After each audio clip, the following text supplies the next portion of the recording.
hard time to people who need to be given a hard time, just like Socrates' horse. This is Bobby Lopez, your usual host, and you would not believe the interview that I landed for today. Lauren Witzke is the gadfly of all gadflies. I mean, she's really good at getting under people's skin. I am so impressed. She is a spokeswoman for a political action committee called Holding the Line, and she has agreed to give me an interview, and I'm so honored. Thank you so much for joining me, Lauren. How are you? Bobby, thank you so much for having me. I'm so excited to be here. Well, listen, I know that you first kind of joined the public stage because you were running for office in Delaware, right? Yes, I was. Yeah, was there something that really drove you or called you to try to get involved in the primaries there in Delaware? What was it that drew you to that? Yeah, so I had never been for office before. I saw the direction of my party, and I wanted to run, and I wanted to not only push the window back right where it needs to be, but I specifically ran on the opioid epidemic. I'm in recovery myself, so recovery is really important to me. Addressing the opioid epidemic and fighting to end the opioid epidemic is something that the Republican Party has. They have an opportunity there, but they've done nothing to help us. You know, the opioid crisis has reached epidemic proportions. So I knew if I could run, I could give a platform to addiction recovery and real recovery solutions, as opposed to appeasing big pharma and supplementing Suboxone methadone clinics, which have a 1 to 9% success rate. It's really, I got sick and tired of my friends dying. I got sick and tired of my friends getting a phone call that another one of my friends overdosed in a McDonald's bathroom, and I said, enough is enough.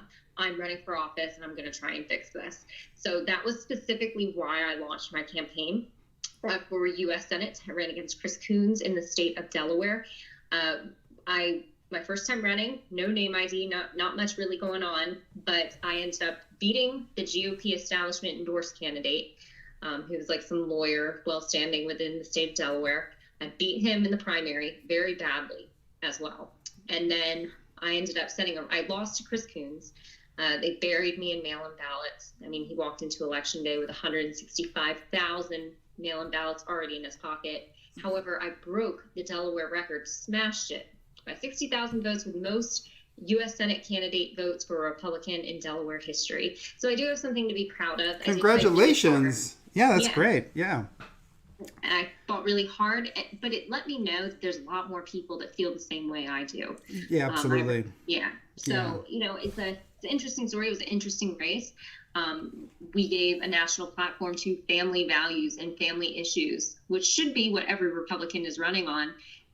However, they seem to have forgotten that, and they've been focusing on catering to the left, and I'm sick and tired of it. Well, I am so glad that you told me all this. I gleaned a lot of this from your Twitter feed because we follow each other on Twitter, and I think it makes so much sense that then you jumped into the area where Republicans are very afraid to take a stand right now on these family issues. And you actually took on Rick Grenell in a Twitter fight. If you could describe a little bit of what happened there, I was really amazed that there was anybody who was going to stand up for the family values. And to give you a little bit of context, I became a Republican based on the family issues, based on sexuality, sexual integrity, faith, based on the pro-life platform. I was not drawn to the Republican Party because of low corporate taxes. I was not drawn to Mitt Romney's economic platform. And so to see all of these libertarians act so entitled, this is the thing that drives me crazy. All these libertarians, they act as though the party belongs to them. They act as though it's non-negotiable that they are the future of the party, when I just want to say social conservatives are the Republican Party. We've put up with libertarians because we wanted to win elections, but we're the majority here. So why is our voice getting lost? And I kind of I see the link between the opioid addiction recovery issue and the homosexual issue, because there are so many people who were bullied or abused or raped into homosexual activity and then forced into homosexual identity, who are not really being represented by the Republican Party because they're accepting at face value this idea that people are born gay, and that if you are questioning yourself, it's because you were born that way, and this is your fate. You're going to have to live that way for the rest of your life.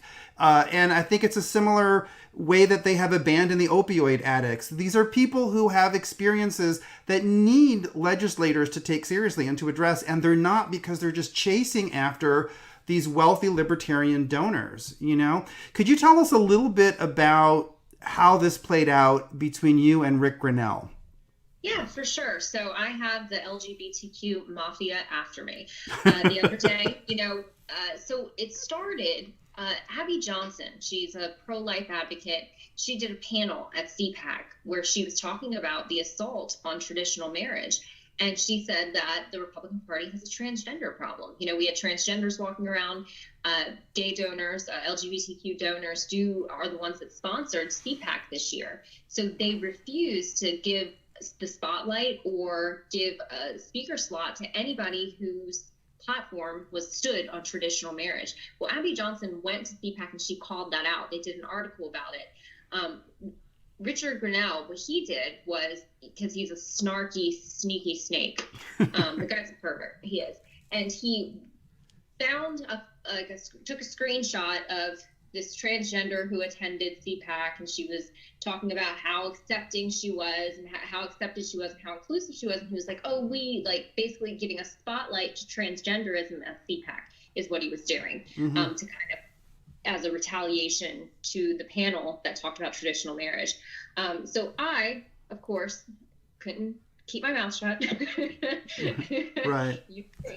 And I commented under it, and I said, are we giving the spotlight to mental illness now? Transgenderism is a mental illness. It's where people don't know who their identities are, what their sex is. And that is something that should be treated as opposed to given a spotlight, especially at a conservative conference. Right. And that, he, of course, came after me. Then he turned it into a gay issue. He said, are gays welcome into the Republican Party? And, I knew what he was doing. What he was really asking me was, am I ready to sacrifice my values and put traditional marriage on the back burner so I can facilitate and enable 3% of the population who never votes for us anyway, which they don't. Exactly. And I said just that. I said that to him. And he was like, oh, so you don't want, gays are not welcome in the Republican Party. I saw that, and it was so manipulative, because that's not what you were saying. And anyways, I think there are so many people, Lauren, this is why you're getting all of this support, even in the midst of all of the hate. What the Apostle Paul said, where there is much sin, grace abounds. There are so many people that I know who are rallying behind you. I couldn't believe that you agreed to be interviewed by me. I mean, there's so many people who were so happy at what you said, because we are tired of having these socially liberal budget hawks and war hawks try to push this down our throats. And his attitude was very much in line with that. It was like, he has all the confidence. He feels completely entitled. He feels like he owns the party. Trump may have contributed that to a certain bit because he was trying so hard to court them. But the question should be, are gays going to welcome people who have traditional values into the party? Not, are gays welcome into the party? Do you know what I mean? Yeah, they should be facilitating us. They should be pandering to us because we are the majority. I mean, 80% of the GOP, the base, is Christians. And, it's like, I don't know what the GOP is doing, sacrificing our traditional socially conservative values. If the party, America First is the future of this party, economic populism is the future of this party. Combined with social conservatism, we're not going to get, you think you're Hispanic, correct? I'm Latino. Yep. You think we're going to get the deeply religious Latino construction worker vote down in Texas by pandering to the LGBTQ community? Absolutely not. It's not even realistic. Right. Absolutely. You're right. And I did the math. We did, LGBTQ did not help us. Their vote did not help us in 2016 at all. In 2020, we were able to gain a little more ground, and it was around 900,000 votes nationwide. That is what the GOP is sacrificing our traditional family values, our social conservatism for, 900,000 votes nationwide, and probably in downtown Los Angeles, places where we will never win anyway. So it's just, it doesn't make sense to me. It has to be the money. It's the money. Oh, it's healthy libertarians. That's what it is that's influencing our politics. Yeah, it is absolutely the money, and I think you're right. The first thing is you have to picture how many millions, 900,000 votes. That may sound like a lot to people, but think of how many millions of Christians who don't follow politics. I don't watch Fox News. I am not plugged into politics all day long. So these categories don't actually resonate with me. When there are people who are in the Beltway who assume that everyone who's conservative agrees with them on their opposition to healthcare expansion, or agrees with them on these economic policies, or on their defense policies, etc. And they don't realize that there are millions of people in America who work for somebody else, who are worried about losing their health care, who are not going to resonate when they give us some kind of Heritage Foundation talking points about how we should be happy about not having health insurance. And those people are not going to feel very welcome if you are having drag queens on the stage at the Republican convention, and you're pushing this, and you're aligning yourself with the people who are forcing our kids to put up with this in the schools night and day, who are forcing this content into Nickelodeon, into Walt Disney. I mean, there are Christians who don't have any reason to support the Republicans unless they are going to defend them in their lives from this constant pressure to have these destructive behaviors forced on them. And the fact that they are so entitled, the people who are pushing this on the party, that they feel like they can just say, I noticed that Karlin Borisenko called you, and I'm sorry to use this language, but she called you a crazy bitch. Did you see that on Twitter? Yeah, I saw that. Yeah, I saw that. And I mean, that is just so out of line. Why do you think you can act like that and then still have a platform in the Republican Party? I think it's only because the money is behind them. They have all the corporate donors. Because let's face it, the LGBT lobby is consumerism personified. It's basically do what you want, do what feels good, as long as you can spend money on it. And that's what's driving this, I think. Exactly. It's that instant gratification. And you know what? The GOP is filled with such cowards. They put these people in spotlight. They give them a platform because that way CNN might not call them homophobes, or they may not call them bigots. Right. And the truth is, they're going to call us that anyway. That's never going to change. We are the party of traditional marriage. It's still on our platform. That never changed. That's the thing. Like, I don't understand why they're coming after me when I'm just defending my party's platform, a party that they're supposed to be a part of. Dr. Carlin, I'm not really sure like who she is. I found out she was a psychiatrist. I have a debate with her and Blair White, the transgender from Walkaway, next week on Blaze TV, which is going to be big. It's going to be interesting. I mean,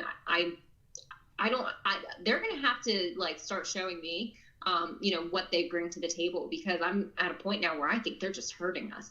They are hurting us. I think that they are. Now, can you tell us the date and time of that so that people know when to go live, to watch it live if it's available? Sure. So it's on Slightly Offensive.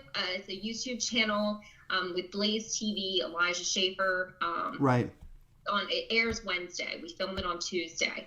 And then it airs on Wednesday. I'm not sure the time. I think it airs at 7 p.m., but it will be on his YouTube channel, so you'll be able to check it out. Okay, great. Well, just some history. I don't know if you're aware of some of this, but I did a lot of work with Mass Resistance, which has been fighting these things, and they have fought this really not with the help of the Republican Party at all. They gather people from normal everyday neighborhoods. They take on library, school boards, all that stuff. They take on the drag queen story hour and the creepy stuff that's being done in high schools. And CPAC banned them in 2018. They had already they banned us.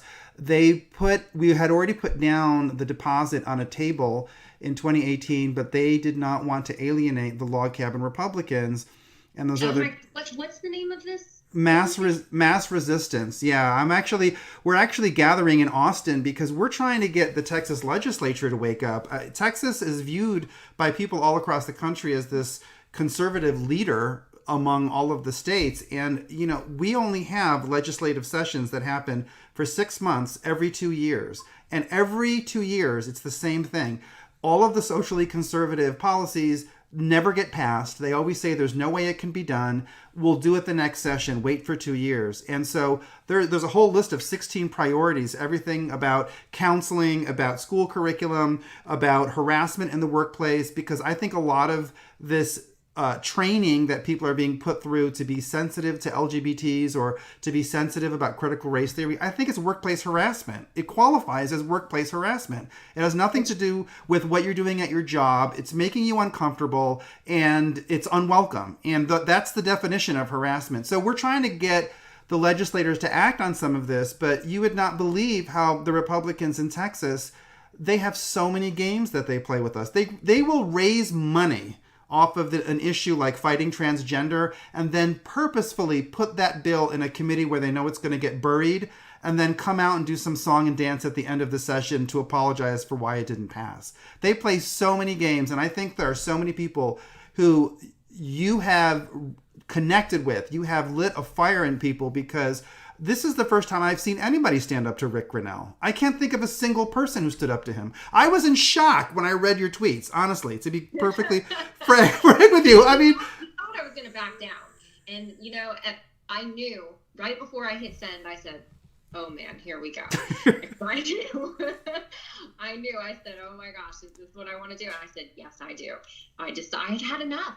Enough is enough. Yeah. We caved 10 years ago on the gay marriage issue, and it hasn't even been a decade, and they're chemically castrating children, forcing it in our school system, and I had enough. I'm sick and tired of people not fighting for us. I'm sick and tired of placating the left and trying to join the left in order to beat them. And I took a stand, and I'm not sorry I did it. I will not apologize. Right. And he is a bully. He is a pervert, and he is wrong. And I'm not sorry. And he's manipulative too. So. Well, it's what I saw. I was dragged into the whole debate in 2011 and 2012 because I was raised in a gay home. My mom was gay. I was raised by her and her partner. Her partner never legally adopted me, which I think was the right thing to do. Her partner did not move into our home until all of the kids, there were 6 kids between the two of them, we had all left to go to college before they moved in together. For all of the criticisms I have for the way that I grew up, they were at least doing things the best way that they could while still having a relationship. But I had written about that, not really wanting to be part of this political debate, but I was dragged into it, and you would not believe the backlash that I received just for sharing what had happened to me when I was a young person. Yeah, and the parenting issue, I think, was a key junction. It was a key moment when the conservative movement sacrificed things they should not have sacrificed. Because to be able to say that you can take a child who is helpless, who has no choice in the matter, and force them to never have a father or never have a mother, when that situation was avoidable, and then you have to force everyone in the community to pretend that this child had 2 mothers or 2 fathers, and all of the focus is on other people not approving, not all of the pain and turmoil and awkwardness that goes on inside those homes. I was horrified, and I knew at that moment that if they were going to cave on that, then everything was going to be up for grabs. And that's what we're seeing now. We're seeing pedophilia. They're opening the door to that out in California. There are bills to legalize prostitution. There are bills to legalize and even subsidize forms of pornography that even involve children. And the child trafficking because of the black market. People are complaining about the fact that kids are separated from their parents at the border. I wrote back in 2014, immigration law is going to be thrown into chaos because of these gay marriage cases, because they have made it across the government. You cannot assume that people have a mother and a father. So what do you do with unaccompanied minors who are with 2 adult males at the border of Texas? Oh my gosh. Yes. Oh my gosh, I'm actually writing this down as you're talking about it. Yeah, and I mean, people just did not get it, Lauren, and I was in the wilderness. I was driven out of a job in California because of all the death threats and everything like that, and then I came to a Baptist seminary, and then I was fired by a Baptist seminary because the Southern Baptist Convention is getting lots of financial connections to Soros-funded organizations, and Paul Singer, who's a gay Republican, or no, he's not gay, but he's a pro-gay Republican. He has a gay son. And then Pierre Omidyar, the founder of eBay. All these people are pouring all of this money into our institutions, and the pressure on the Republican Party is to say, we will try to do this bargain that keeps everybody happy. So they have to give one face to their voters and say, we're fighting for family values. And they do this usually by carving out which of the things that they're going to focus on. So for a while, pro-life was totally safe to support, even if you were going to cave on the gay issue. Remember that? When it was, everything was like, well, we're just going to focus on pro-life issues. But even that, now they're caving on those, and they never got any of these bills to go all the way to completion to ban abortion. That just has, that's stalled. So I feel like where are we on the family issues? I don't know. Yeah. And, friendly reminder that in 2017, we had the House, the Senate, the executive branch, and they still, all Republicans did. We had the power, and we did nothing to stop the budget that forced Christian taxpayers to pay and fund Planned Parenthood. They could have stopped it, but they chose not to. They have become controlled opposition to the Democrat Party. They love to go on Fox News and have their hot takes. And we say, oh, at least they're pro-life, but they're not doing anything to fight for the pro-life issue. The left went too far too quick on that with the partial birth abortions. Right. And that gave Republicans, some leeway to be like, oh, we're going to ban that. No, abortion is murder. And, we have to take a stand on that, not just because playing on defense because the Democrat Party took it too far.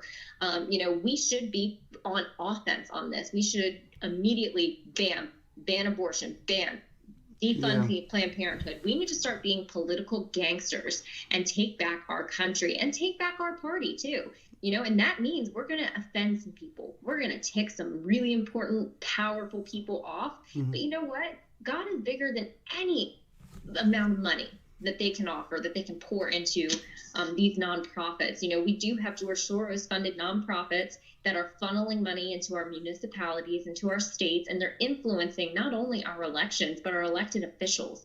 And now apparently the church. I grew up Methodist, and the Methodist church I grew up in just had a battle about introducing gay marriage into the church. Yeah. What does God's word say? Are we changing the word of God now?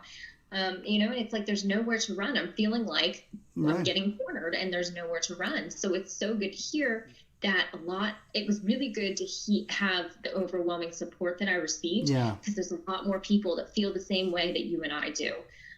We're just looking for somebody who's willing to stand up and take on the LGBTQ mafia, which they are, a well-funded mafia, and stand our ground. Yeah, well, the Methodist Church, I've written a lot on what's happening with the churches being bought out, and it is being bought out. It's the money that's getting the churches to skew to the left. A lot of times conservatives just assumed that the churches were safe, and that was a big mistake, that they didn't really watch what was going on. But the Methodist debate was really annoying because while they're saying Black Lives Matter, it was the African Methodist denominations that did not want to legalize this. And really what the U.S. Methodist Church is doing is they're breaking away from Black people, because it was predominantly Black countries all across the world that were fighting against the introduction of gay marriage into the Methodist Church. But people don't want to deal with that. People live in these really oversimplified categories. They start to take their own delusions seriously, and they really believe that the LGBT movement is like the civil rights movement. I'd like to leave you with one thing, if you would indulge me for just a moment. As you continue to fight for this, just remember what I saw, which was so many young people who there was something in their life that was difficult. They were getting bullied. They were misfits. They just didn't fit in. Maybe they were a boy who was a little bit feminine, or they were a girl who didn't feel feminine herself. And the LGBT movement just swoops in on people like that are vulnerable, They often pressure them into sexual activity, and then they tell them once they've already had the sex that they're born gay, so this must be proof that they are gay. And then they harass them if they try to get out of that lifestyle, and they hound them. I'm 50 and I'm still being hounded by these people. You can imagine how much pain and turmoil that caused, and how many victims, both female and male, victims of same-sex abuse, same-sex assault, same-sex harassment, that nobody has discussed. Have you heard any discussion of this at all? I saw it was rampant from the 80s when I was a kid all the way till now. I saw a lot of these suicides that for instance, Tyler Clementi is the best example. He was a famous suicide case back in 2010. And he was on Grindr or these online hookup sites. He was 18 and he was hooking up with men in their 30s and probably older. That was probably a much bigger source of the suicide than the problem with his roommates. But see, nobody wants to deal with that. And so when you're fighting with people like Rick Grenell, you know, it would be so great if you could be a voice for all of these people who just have not been heard. Whenever we try to speak up, we get fired, we get attacked, and the conservatives don't have our back. You know, and if anything, they want us to say that the issue is being delivered from sin, when for a lot of these abuse victims, they weren't sinful. It wasn't a question of their sin. They were victims. You know, exactly. They were abused. They were targeted. They preyed on them, you know, and that's what this community, the LGBTQ community, does. They prey on people who they see like that may struggle with their identity or maybe a little more feminine, like growing up, you know, and they prey on them. They're predators. That's what they are. And then that is how they reproduce, you know, more by creating more victims. You know, there's a reason that they make up 3% of the population and 40% of the national pedophilia. Right. You know, it was always about targeting the children, you know, and going after young minds and destroying these young minds before and making them confused, smearing their identities. Absolutely demonic, actually, is what they do, you know, but we have to, you know, we have to call it out, you know, being Christian and being Christ-like. It's not compassionate to enable a behavior or a lifestyle that results in 40% of people that transition end up killing themselves or trying to kill themselves. You know, are we being compassionate by not addressing and confronting this issue and this stain that's on our social fabric? You know, instead we're enabling it. We should not be giving it a platform. We should be focusing on ways to give, you know, re-legalize therapy. You know, here in Delaware where I am, it is illegal for a child to struggle with their identity and try to seek help for it. How evil is that? It's so evil because I can't say the majority, but many of those cases are because the kids were either bullied by gay people, or they were subject to all this harassment, or they were sexually abused. And that's why they're questioning themselves. And so these states that have passed these bans on that kind of counseling are implicitly endorsing the abuse. That's what's so sick about it. And the fact that Christians go along with it, it is so sad. You know, people constantly throw back at you, well, you know, how are we going to win elections if we alienate all these people? And my take that I'll leave you with is, when you obey God, the Spirit will protect you. You know, in one way or another, the Holy Spirit will protect you, because we know from the first Psalm that the way of the wicked will never prosper. And you can think, based on your own human understanding, you can think that you have a formula for how to win elections. Think of where we were in January of 2020. We had a great economy. Everyone thought Trump was going to get reelected. And notwithstanding all the fraud and everything, the point is that events played out so he's not having a second term. You know, and I go back and forth with this in my mind. I think part of that is God was with us in 2016 and something happened and God wasn't with us in 2020. So we have to keep our sights on that you know, if we obey God, even if it looks like the statistics aren't pointing in our direction, he'll protect us, you know? And on the other hand, if we make these compromises and we neglect all these children, and all this suffering and all this evil, and we go along with it just because we think we're going to win an election, it doesn't matter what the polls say. It doesn't matter what the unemployment rate is or what any of the statistics point to. God will not be with you. You know, he won't protect you from the evil around you, and you won't get what you want, you know?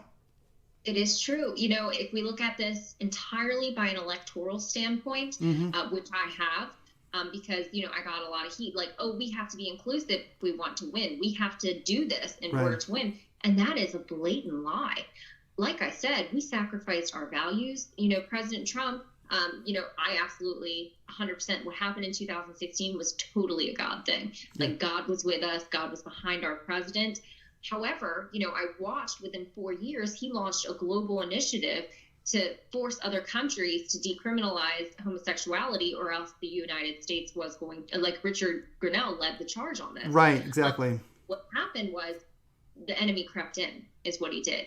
We gave the enemy an inch and he took the whole thing. And that's what happens, you know, and sometimes we lose our protection under God when we make decisions. You know, it's a choice, you know, to stand with him and be, you know, people were saying all the time that God anointed President Trump. You know, that's what his base was saying. You know, I found myself trying to make excuses for him, you know, why he was doing this, when I really didn't know why he was doing things like the global homosexual initiative. I'm like, why is he doing this? Like, I don't know how to defend this. Right. So, you know, there were things that did happen that could have resulted in God stripping his anointing from our president, you know, and I'm not saying he can't revive himself and repent, change his ways, cut off these bad people, and move forward and win in 2024. However, that is something that we need to, you know, that is a really good point. It is a spiritual battle that we are facing. Yeah. It is. Yeah. And, you know, I just finished teaching a round of 2 Samuel, and it's so painful after David has that interlude with Bathsheba, how everything goes wrong. Everything in his life goes wrong. That doesn't mean that God doesn't love David. He still carried the Davidic dynasty all the way down to Jesus. It doesn't mean that God discredited David for all the great work he did. But the point was, at the moment that you disobey God, things are going to go wrong because God, you know, he's not protecting you anymore. And I absolutely supported Trump. I voted for him. I fought for him all the way until he got up on the helicopter, you know, but there is a moment when you have to say, okay, we have to look at how we failed God in the lead up to the 2020 election, you know, even if he won in terms of the number of ballots that were cast and it was all fraud. The point is that I really feel that we lost some of God's protection, and there were evil things that happened with the counting of the ballots that maybe wouldn't have happened if God's Holy Spirit was fully with us, you know? Yeah. So, yeah. Absolutely true. Yeah, absolutely. You know, and, you know, it's sad to think about, and I've done a lot of thinking about this the last few days, you know, but it is about time we start having this conversation. It is about time that we start discussing the fact that, hey, maybe we started worshiping a man and winning. You know, we were so caught up with being heirs and everything that we sacrificed everything. And, you know, it was humbling. It's a humbling experience, and maybe it was necessary for us in order to move forward, because now we recognize it. Well, you got to change your name to Esther, because you were called for such a time as this to stand in the gap. All right. Well, listen, may the Lord bring eternal blessings on you. I think you're doing really great work, and I'm going to be posting this interview, and I'm just so happy that there is someone who has come forward, and I think that there's going to be great things for you in the future. Thank you so much. And thank you so much for having me on. I appreciate you. All right. Thank you.